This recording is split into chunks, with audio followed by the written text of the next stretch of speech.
Bonjour Patrick. Bonjour. Si vous deviez donner un conseil à quelqu'un qui voudrait se lancer dans le social selling, ce serait lequel ou ce serait lesquels?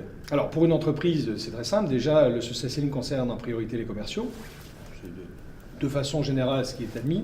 La première chose à faire, c'est déjà former les commerciaux à la gestion du temps. Parce que le premier réflexe qu'ils vont avoir, c'est de dire je ne vais pas avoir le temps ou j'ai pas le temps.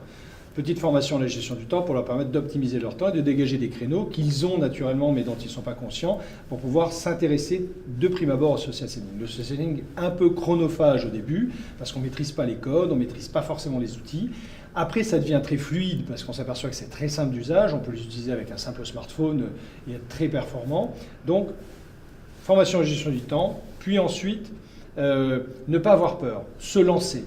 La conduite du changement va être importante, mais pas dans l'appropriation ou dans l'usage, surtout dans apprendre aux commerciaux le lâcher-prise. Il ne faut pas se poser de questions.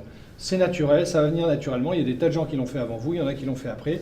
C'est un supplément de vente et ça peut être un supplément d'âme à la vente qui va permettre d'avoir une meilleure relation avec le client et surtout une meilleure connaissance du client sans même que le client s'en aperçoive.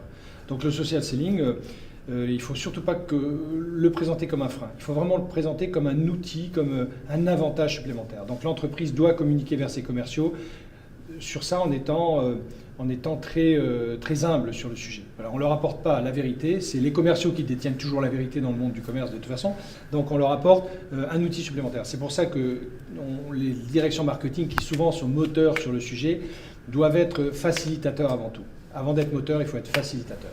Merci beaucoup. Je vous en prie.